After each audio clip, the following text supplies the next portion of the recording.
Additional session जज का order की तकमील 12:30 बजे फैसला हुआ है।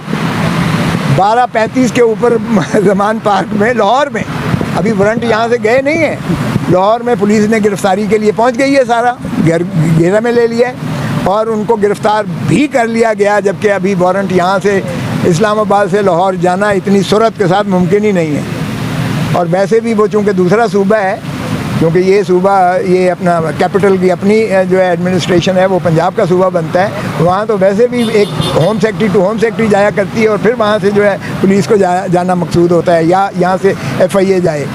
ये कोई भी दुनिया की बर्क रफ्तारी चला दें इस तरह नहीं पहुँच सकती। और वहाँ से उसको इमरान खान को गिरफ़्तार कर लिया गया और अटक जेल में भेज दिया गया। अब एक तरफ तो ये सूरत है, एडिशनल सेशन जज के हुक्म की तकमील देखिए कितनी तेज़ी से होती है, और दूसरी तरफ सुप्रीम कोर्ट ऑफ पाकिस्तान का 14 मई का फैसला वाज़े तौर पर आता है कि 14 मई को इलेक्शन करवाए जाएं पंजाब में, वो हवा में बखेर दिया जाता है। ये है हमारी माशाअल्लाह वफाकी हुकूमत के कारनामे, ये है PDM की हुकूमत के कारनामे। एडिशनल सेशन जज के ऑर्डर को बर्क रफ्तारी से अमलदारी करके इमरान को उठा लिया जाता है, और सुप्रीम कोर्ट का फैसला कि 14 मई को जो है इलेक्शन करवाए जाए, वो आज तक वो तशनगी है उस पर। अब ज़रा अलमिया देखिए इस मुल्क की अदालती निज़ाम का और इस मुल्क के सारे निज़ाम का जो PDM की हुकूमत ने रवा रखा है। एक एडिशनल सेशन जज की फ़ैसले, वो भी मैंने बताया कि जनाब 12:30 बजे इन्होंने फ़ैसला सुनाया है, 12 बजे वकील साहब का बकौल इनके इंतज़ार करते रहे, आधे घंटे के बाद 30 सफ़ों का टाइप्ड फ़ैसला, जिससे यही मुतरश्शे होता है कि फ़ैसला पहले ही लिखा जा चुका था।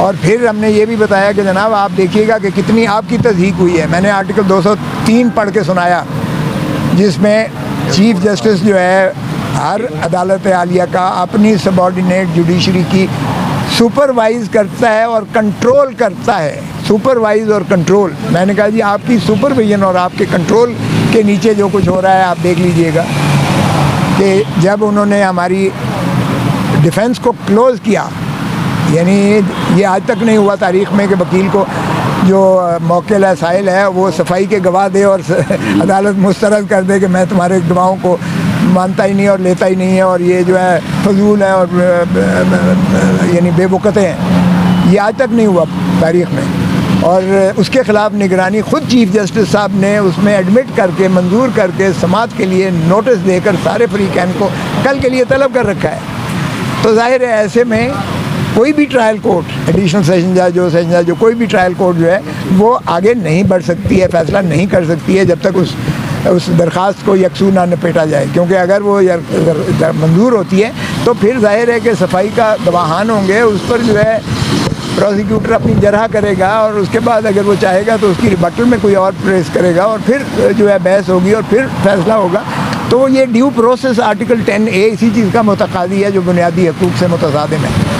तो इसलिए मैंने जब चीफ जस्टिस साहब को कहा कि जी ये आपने किया है तो कल के लिए वो फिक्स्ड है, तो इसने जो है एक दिन पहले ही उजलत में इसने बिना सुने, बिना सफाई के, बिना इंतज़ार किए हुए और आपको भी इसने जो है तज़हीक किए हुए, तज़हीक की है आपके अहकामात की और आपके ड्यू प्रोसेस को जो है ओवर रीच करके इसने फ़ैसला सुना दिया है। ये किसी भी ज़ाब्ते से इस फ़ैसले को इसी बुनियाद पर कलअदम किया जा सकता। और फिर मैंने उन्हें बताया कि जनाब आप मुलाहिज़ा फरमाइएगा ज़रा कि इसमें जो शिक है, जो दफ़ा है ये इलेक्शन एक्ट का जिसके तहत सज़ा की है, उसमें हद सज़ा 3 साल है या और एंडिंग या जुर्माना, सिर्फ 1000 रुपये जुर्माना भी हो सकता था या दोनों चीज़ें। इसमें मैंने कहा 3 साल ना सिर्फ फुल सज़ा दी है, 1 लाख का उसे सिर्फ अख्तियार था जुर्माने का, वो भी इसने अपना पूरा किया। 5 साल नाअहली का इसे दरख्वास्त था, इसने वो भी पूरा किया। तो मुझे वो वक्त याद आ गया जिस तरह जब बेनज़ीर भुट्टो साहिबा को जब वो चल रहे थे SGS और कोटकना के केसेस, आसिफ अली जरदारी और मोहतरमा बेनज़ीर भुट्टो साहिबा के, उस वक्त के भी यही वज़ीर आज़म जो मौजूद हैं और इनके बड़े भाई साहब जो सुप्रीमो हैं, उनकी हुक्म पर फुल डोज इसको दो। वो हमने टेपें चलाई थी, सबको याद है जस्टिस मलिक क़य्यूम मरहूम साहब का जो वो हमने टेपें चलाई थी और उन्होंने कहा फुल डोज दो और पूरा जुर्माना करो और पूरी जायदादें इनकी ज़ब्त करो। वो भी हमने वक्त देखा। ये एग्जैक्ट रेप्लिका वही कुछ हुआ है। टेप तो हमारे पास नहीं है, लेकिन कराइन यही बता रहे हैं। और फिर देखिएगा तुर्रा इस पर क्या है, एडिशनल सेशन जज का ऑर्डर की तकमील। 12:30 बजे फैसला हुआ है, 12:35 के ऊपर जमान पार्क में लाहौर में, अभी वारंट यहाँ से गए नहीं है। लाहौर में पुलिस ने गिरफ्तारी के लिए पहुँच गई है, सारा घेरा में ले लिया है और उनको गिरफ्तार भी कर लिया गया, जबकि अभी वारंट यहाँ से इस्लामाबाद से लाहौर जाना इतनी सूरत के साथ मुमकिन ही नहीं है। और वैसे भी वो चूँकि दूसरा सूबा है, क्योंकि ये सूबा ये अपना कैपिटल की अपनी जो है एडमिनिस्ट्रेशन है वो पंजाब का सूबा बनता है, वहाँ तो वैसे भी एक home secretary to home secretary जाया करती है और फिर वहाँ से जो है पुलिस को जाना मकसूद होता है, या यहाँ से FIA जाए। ये कोई भी दुनिया की बर्क रफ्तारी चला दें इस तरह नहीं पहुँच सकती। और वहाँ से उसको इमरान खान को गिरफ़्तार कर लिया गया और अटक जेल में भेज दिया गया। अब एक तरफ तो ये सूरत है, एडिशनल सेशन जज के हुक्म की तकमील देखिए कितनी तेज़ी से होती है, और दूसरी तरफ सुप्रीम कोर्ट ऑफ पाकिस्तान का 14 मई का फैसला वाज़े तौर पर आता है कि 14 मई को इलेक्शन करवाए जाएं पंजाब में, वो हवा में बखेर दिया जाता है। ये है हमारी माशाअल्लाह वफाकी हुकूमत के कारनामे, ये है PDM की हुकूमत के कारनामे। एडिशनल सेशन जज के ऑर्डर को बर्क रफ्तारी से अमलदारी करके इमरान को उठा लिया जाता है, और सुप्रीम कोर्ट का फैसला कि 14 मई को जो है इलेक्शन करवाए जाएँ, वो आज तक वो तशनगी है उस पर।